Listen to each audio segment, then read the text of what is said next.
말을 할 수 없었습니다. 몸도 움직일 수 없었습니다. 그러나 그는 포기하지 않았습니다. 동네에서 효자로 소문난 아들, 그 아들이 아버지를 죽이고 있었습니다. 전신마비 시아버지가 며느리 손등에 새긴 단 한 글자, 시아버지의 피눈물. 이야기 시작하기 전에 잠깐만요. 구독과 좋아요로 조용히 응원해 주시면 다음 이야기를 이어가는데 큰 힘이 됩니다. 지금 어디에서 듣고 계신지 댓글로 한 줄 남겨주셔도 충분합니다. 이 이야기는 끝까지 함께 해주세요. 병실 복도는 늘 같은 냄새였다. 소독약과 오래된 린넨이 섞인 그 냄새를 민정은 이제 익숙하게 받아들였다. 결혼한 지 7년. 시아버지 강봉수 씨가 중풍으로 쓰러진 지는 2해가 지났다. 남편 준혁은 오늘도 출근길에 병원 로비까지만 들렀다 갔다. 엘리베이터 앞에서 민정의 어깨를 가볍게 두드리며 말했다. 수고해. 아버지 오늘 상태 좀 봐서 나한테 문자 줘. 민정은 고개를 끄덕였다. 그게 이 가정의 방식이었다. 간호는 며느리가, 보고는 아들이 받는 구조. 주변 사람들은 하나같이 준혁을 칭찬했다. 바쁜 와중에도 매일 병원에 얼굴을 비추는 효자라고. 민정은 그 말을 들을 때마다 아무 말도 하지 않았다. 부정할 이유도 동의할 마음도 없었다. 302호 문을 밀고 들어서면 강봉수 씨는 항상 같은 자리에 있었다. 천장을 향한 채 미동도 없이. 그러나 민정이 들어서는 순간만큼은 달랐다. 눈동자가 문 쪽으로 천천히 돌아왔다. 말도 표정도 없었지만 그 눈빛만은 살아있었다. 아버님, 저 왔어요. 민정은 손수건을 꺼내 시아버지의 손등을 닦았다. 차갑고 건조한 피부, 혈관이 도드라진 손등을 닦다 보면 민정은 이 손이 한때 무엇을 쥐었을지 생각하곤 했다. 연장, 지게, 어린 준혁의 손. 협탁 위에는 약봉지가 2개 놓여 있었다. 하나는 병원 로고가 찍힌 흰 봉지, 다른 하나는 그보다 작은 무지 봉지. 민정은 흰 봉지를 집어 투약 시간을 확인했다. 준혁이 아침에 들를 때마다 챙겨둔다고 했다. 민정은 약을 챙겨 시아버지 입가에 물과 함께 넘겼다. 강봉수 씨의 눈이 잠깐 민정의 손목 쪽으로 향했다. 민정은 눈치채지 못했다. 오전 내내 조용했다. 민정은 창가에 앉아 간호일지를 정리했다. 정기 상태 점검이 사흘 후였다. 담당 간호사가 지난주에 귀띔했다. 점검 결과에 따라 병실 이동 여부가 결정될 수 있다고. 그 말이 민정의 머릿속 어딘가에 걸려 있었다. 이유는 몰랐다. 단지 불편했다. 점심 무렵 민정이 시아버지의 자세를 바로잡으려 몸을 기울였다. 그때였다. 강봉수 씨의 손이 민정의 손목을 잡았다. 놀라지 않으려 했지만 민정은 숨을 멈췄다. 경련인지 의지인지 분간하기 어려운 힘이었다. 하지만 놓아주지 않았다. 1초, 2초, 3초. 민정은 천천히 고개를 들어 시아버지의 눈을 바라봤다. 눈빛이 달랐다. 두려움인지 간절함인지 민정은 알 수 없었다. 다만 그 눈이 무언가를 향하고 있다는 것만은 느꼈다. 문 쪽인지 협탁 쪽인지 아니면 민정 자신인지. 아버님? 대답은 없었다. 말을 할 수 없는 사람이었다. 그러나 손은 계속 민정의 손목을 쥐고 있었다. 복도에서 간호사 발소리가 가까워졌다. 민정은 반사적으로 몸을 일으켰고 그 순간 강봉수 씨의 손이 힘없이 내려갔다. 마치 처음부터 아무 일도 없었던 것처럼. 민정은 잠시 시아버지의 손을 내려다봤다. 그냥 경련이었을 것이다. 민정은 그렇게 생각하기로 했다. 간호일지에도 그렇게 적었다. 오후 12시 14분 상지 경련 1회. 이상 없음. 병실을 나서며 민정은 복도 창밖을 보았다. 늦가을 하늘이 낮고 무거웠다.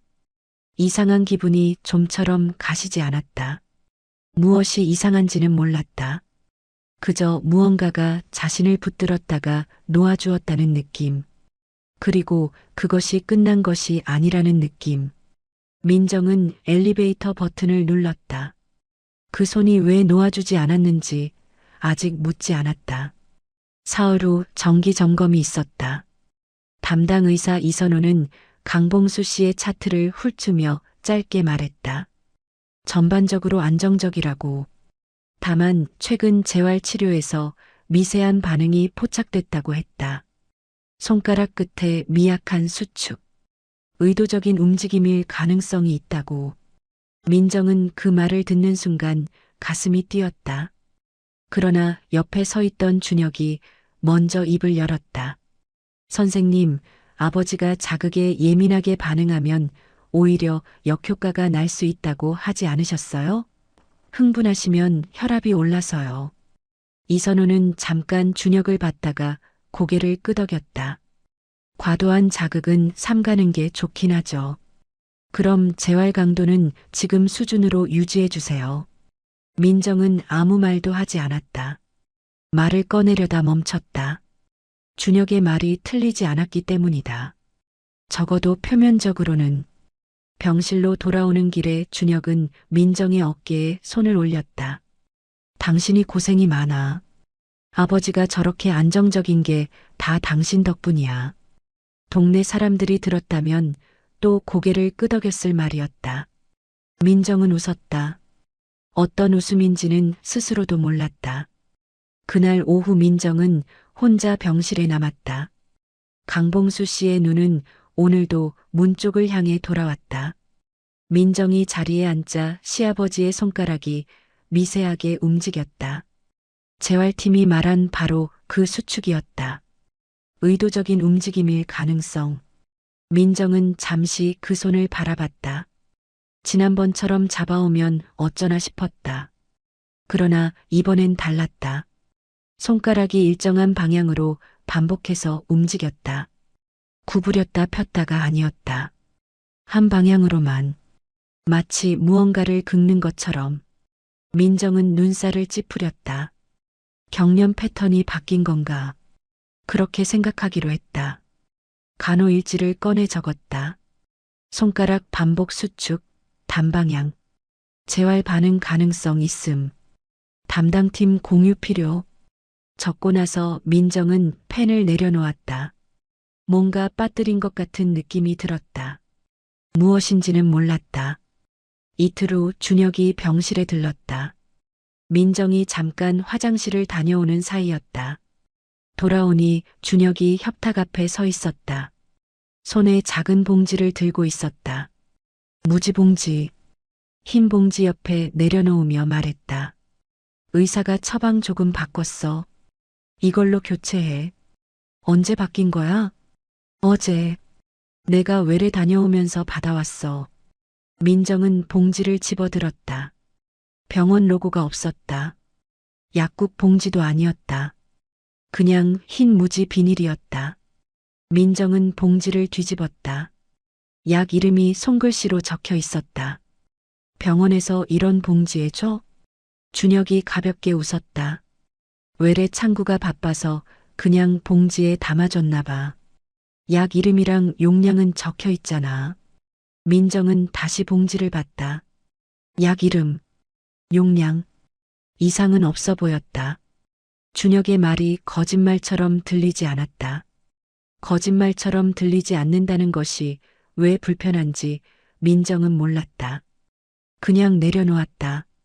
그러나 봉지를 협탁에 올려두면서 민정은 흰 봉지와 무지 봉지를 나란히 보았다. 흰 봉지에는 유통기한이 스티커로 붙어 있었다. 이번 달까지. 무지 봉지의 약은 손글씨 아래 날짜가 적혀 있었다. 다음 달까지. 다른 약이었다. 민정은 그 사실을 인식했다. 그리고 아무것도 하지 않았다. 준혁이 먼저 병실을 나갔다. 민정은 잠시 협탁 앞에 서 있었다. 저녁에 시아버지의 손을 닦다가 민정은 멈췄다. 손가락 마디 검지와 중지 사이에 작은 상처가 나 있었다. 손톱에 긁힌 것 같은 자국이었다. 피는 이미 굳어 있었다. 오래된 상처는 아니었다. 민정은 상처를 들여다봤다. 이것도 경련 때문일 것이다. 침대 난간에 쓸렸을 수도 있다. 간호사에게 확인을 부탁하면 될 일이었다. 그러나 민정은 간호사를 부르지 않았다.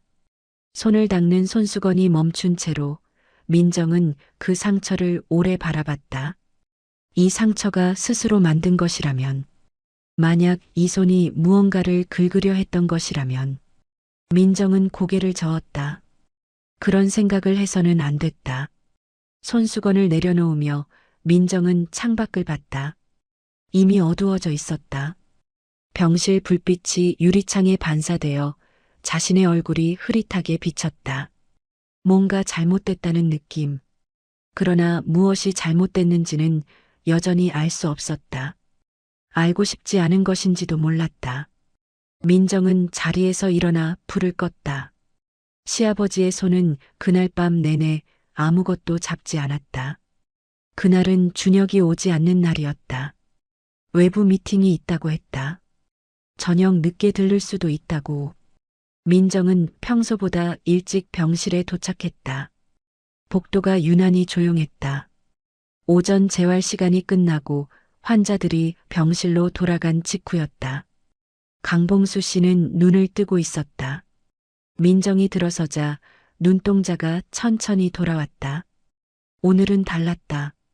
눈빛이 평소보다 또렷했다. 민정은 그 눈을 보는 순간 이유 없이 발걸음이 느려졌다. 아버님, 오늘 안색이 좀 나아 보이시네요. 대답은 없었다. 그러나 눈동자가 민정의 손 쪽으로 내려왔다. 그리고 다시 올라왔다. 손 쪽으로, 다시 민정의 얼굴로. 민정은 의자를 끌어당겨 침대 옆에 앉았다. 다음 투약 시간까지는 40분이 남아 있었다. 협탁 위에는 무지봉지만 남아 있었다. 흰 봉지는 사흘 전에 이미 소진됐다. 민정은 그 사실을 확인하고 시선을 거뒀다. 시아버지의 손이 움직이기 시작한 것은 그때였다. 처음엔 경련처럼 보였다. 검지 손가락이 구부러졌다 펴졌다. 그러나 멈추지 않았다. 일정한 방향으로 반복적으로. 지난번과 같은 패턴이었다. 민정은 손을 뻗어 시아버지의 손등을 가볍게 눌렀다. 아버님, 괜찮으세요? 강봉수 씨의 눈이 민정의 손목을 향했다. 그리고 손가락이 민정의 손등 위로 올라왔다. 민정은 숨을 참았다. 지난번처럼 잡는 것이 아니었다. 손톱 끝이 피부에 닿았다. 천천히, 그러나 또렷하게. 선을 긋듯이. 아팠다. 민정은 손을 빼지 않았다. 강봉수 씨의 손톱이 움직이는 방향을 따라 민정은 시선을 내렸다. 가로획, 세로획. 떨리는 힘으로, 그러나 분명한 의도로 새겨지는 형태. 한 글자였다. 민정은 자신의 손등에 새겨진 그것을 보았다. 피가 맺히지는 않았다. 그러나 붉게 패인 자국은 선명했다. 민정은 그 글자를 보며 숨을 내쉬지 못했다. 심장이 멎는 것 같았다가 너무 빠르게 뛰었다. 죽일살, 죽음, 살인, 아니면 살아라. 민정은 고개를 들어 시아버지의 눈을 보았다. 강봉수 씨의 눈에 물기가 차오르고 있었다. 말을 할 수 없는 사람이었다. 소리를 낼 수 없는 사람이었다. 그러나 그 눈이 말하고 있었다. 무엇을 말하는지 민정은 아직 몰랐다. 알아야 했다. 지금 당장. 그 순간 복도에서 발소리가 들렸다. 느리고 익숙한 발소리. 민정은 그 소리를 들은 순간 몸이 굳었다. 반사적으로 손을 뒤로 감췄다. 왜 감추는지 스스로 생각할 틈이 없었다. 몸이 먼저였다. 문이 열렸다. 준혁이었다. 미팅이 일찍 끝났어. 오는 길에 들렀지. 웃으며 들어왔다. 가방을 의자에 내려놓으며 아버지 쪽을 향했다. 그러다 협탁 앞에 멈췄다. 무지 봉지를 집어들었다. 확인하듯 들여다봤다. 그리고 다시 내려놓았다. 민정은 그 동작을 보았다.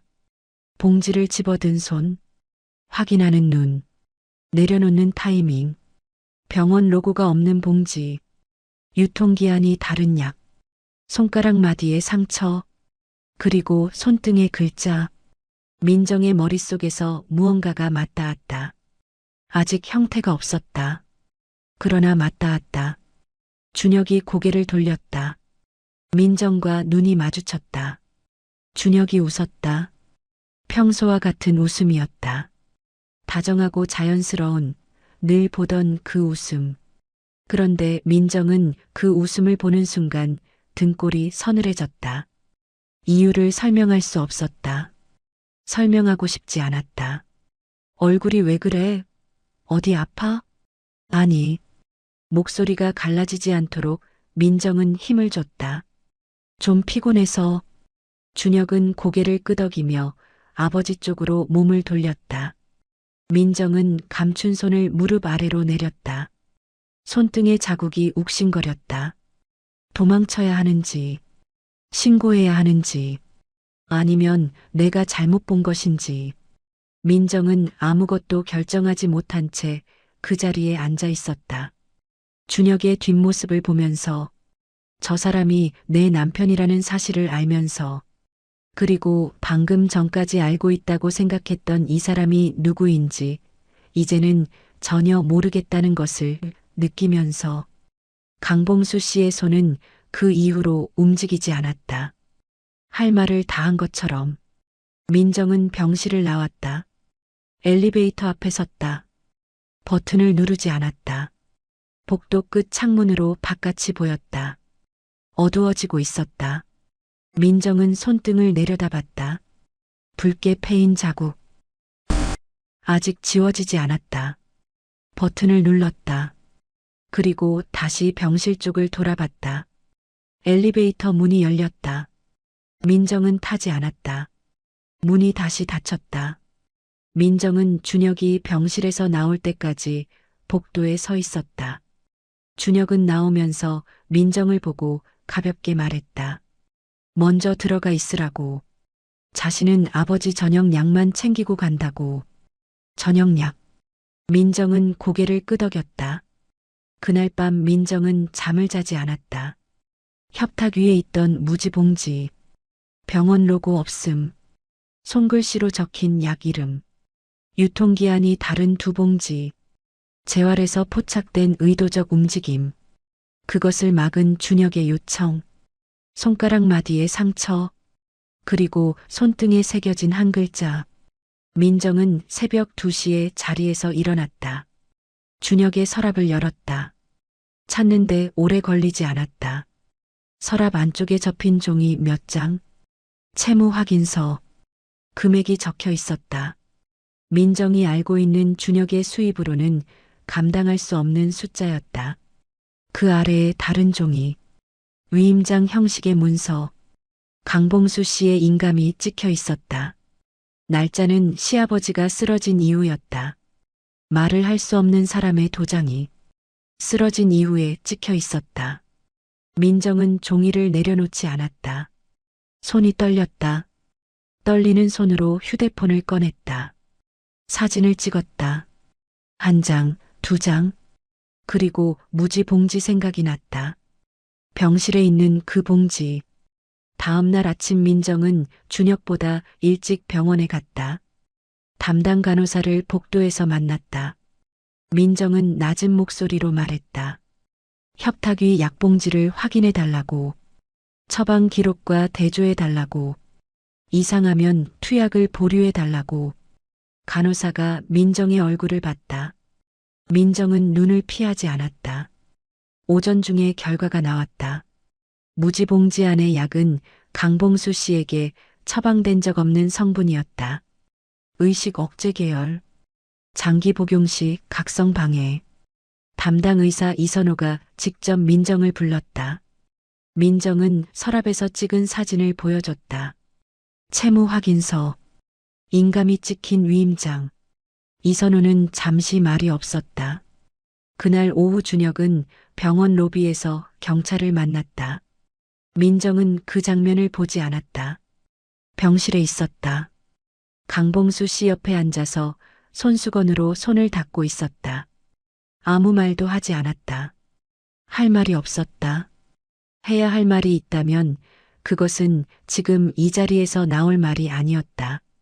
복도가 한동안 소란스러웠다가 조용해졌다. 민정은 손수건을 접었다. 강봉수 씨의 눈이 민정을 향해 있었다. 약물이 중단된 지 몇 시간이 지나 있었다. 의사는 회복 가능 여부를 아직 알 수 없다고 했다. 시간이 필요하다고, 얼마나 필요한지도 모른다고.